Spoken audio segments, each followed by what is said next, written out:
දැන් මිනිස්සු නැහැ. මිනිස්සු නැති වෙනකොට මේගොල්ලෝ බලනවා අදූෂිත දේශපාලන ව්‍යාපාරයක් කොහෙද තියෙන්නේ? හොරකම් වලට ගෑවිච්ච නැති වැඩක් කරන්න පිළුවන් මිනිස්සු කොහෙද ඉන්නේ? අන්න මේගොල්ලෝ බලනවා අපි සජබේට කෝල් එකක් දීලා බලමු. සජබේ ඉන්න മന്ത്രിවරයෙක්ගේ ගෙදරට ගිහිල්ලා බලමු. නැත්තම් කතා කරලා බලමු. පාරේ හම්බුනොත් ව්‍යාපාරිකයෝ හරහා මැසේජ් එකක් දීලා බලමු. දැන් ඔය മന്ത്രിවරු සහ පාර්ලිමේන්තුවේ ඉන්න മന്ത്രിවරු ගැන පැත්තකට දාමුකෝ. මේ මම තාම අවුරුදු එකමාරයි සජබේට ඇවිත්. හරි. මම හොරණ සංවිධායක විතරයි. අපිටත් කියන. ව්‍යාපාරිකයෝ හරහා හරි. ඔයෙන් හරි පණිවිඩයක් කියනවා මල්ලි මේ ඔය ආණ්ඩුවත් එක්ක හැප්පෙන්නේ නැතුව ඇයි ඕගොල්ලන්ට බැරි මේ ආණ්ඩුවත් එක්ක එකතු වෙලා වැඩ කරන්න? මේකට මිනිස්සු නැහැ මල්ලි. වැඩ කරන්න මිනිස්සු නැහැ. පුළුවන් නම් එකතු වෙන්න. එතකොට ඔය తত্ত্বය තියෙද්දී එක පැත්තකින් සමහර මාධ්‍ය ආයතන අහනවා මේ ඇයි මේ සජබේ අය අනිත් පැතිවලට යන්න උත්සාහ කළා. අපි අහන්නේ ඒක නෙමෙයි. ඇයි ඕගොල්ලෝ සජබේ පස්සේ එන්නේ? ඇයි අපේ മന്ത്രിවරු පස්සේ එන්නේ? මොකද්ද අපේ മന്ത്രിවරුන්ගේ ඔබේ ඔය කියන මල් පැලවල නැති විශේෂත්? අපි පද්ධතියක් විදියට මේ දේශපාලන කඳවුරේ හිටපු සියලුම മന്ത്രിවරුන් ඔවුන්ගේ අතීතය පිළිබඳව සහ ඔවුන්ගේ දේශපාලන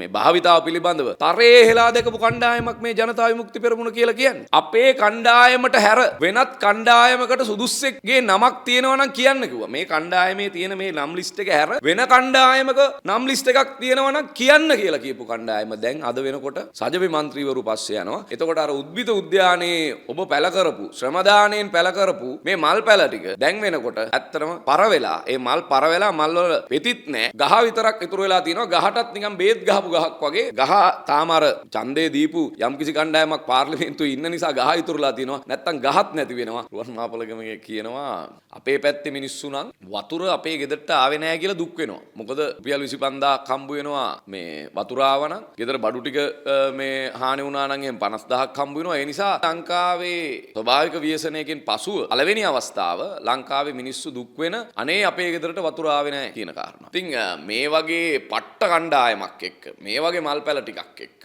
ආණ්ඩුකරණය කරගෙන යන එක අමාරුයි කියලා මේ වෙනකොට පැලවත්තට පැහැදිලිව තේරලා තියෙනවා. මොකද අනුර කුමාර දිසානායක මහත්තයාගේ ලිස්ට් එකේ උඩින්ම හිටපු දෙන්න. එක්කෙනෙක් තමයි කුමාර ජයකොඩි මහත්මයා. එයා ගල්අඟුරු වංචාවට මේ මූණ දෙන්න විදිහක් නැතුව දැන් වෙනකොට කවුද වැරදි කියන එක විගණන වාර්තාවෙත් කියවිලා. ඒ වගේම මහජන උපයෝගිතා කොමිසමෙත් කියවිලා. IMF එකේනුත් පිළි අරගෙන දේශපාලනයේ වශයෙන්ුත් පිළි අරගෙන දැන් ඔහු ඉල්ලාස් වෙලා තියෙනවා. ඒ ඉල්ලාස් වීමත් පසුව ඒ පළවෙනියටම ජාතික ලයිස්තුවෙන් උඩින්ම හිටපු කුමාර ජයකොඩි මේ වෙනකොට මේ ආණ්ඩුවේ රෙද්ද ගැලෙව්වා. දෙවෙනියට ලයිස්තුවේ ඉඳපු කෙනා තමයි හර්ෂණ සූරියප්පෙරුම. ඉතින් හර්ෂණ සූරියප්පෙරුම මහබාංඩාගාරයෙන් $25ක් අතුරුදහන් වීම පිළිබඳව වගකිය යුත්තා. ඔහුගේ ඒ ක්‍රියාපටිපාටියෙනුත් ඒක මාස ගානක් දැනගෙන අන්තිමට වෙනත් කණ්ඩායමක් වෙනත් ජනාධිපති නීතිඥයෙක් හරහා ඒක එලි දක්වන කම්ම එලියට එන කම්ම සද්ද නොකර ඉඳීම තුල ඔහු තුල යම්කිසි වංචනික සිතුවිල්ලක් තියෙනවා දෝ කියන එක ඒ රටේ මිනිස්සු ප්‍රශ්න කරන්න අරන් තිනවා. ඒකේ ප්‍රතිඵලයක් විදියට මේ ආණ්ඩු නැවත වතාවක් $25 අතුරුදහන් වීම පිළිබඳව වගකිය යුතු කණ්ඩායමේ ඉන්න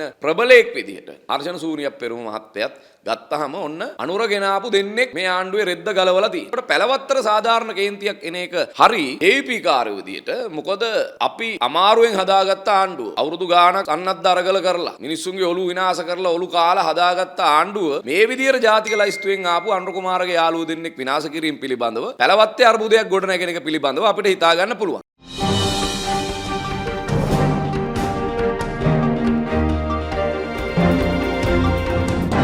News Hub, peopleizing the news.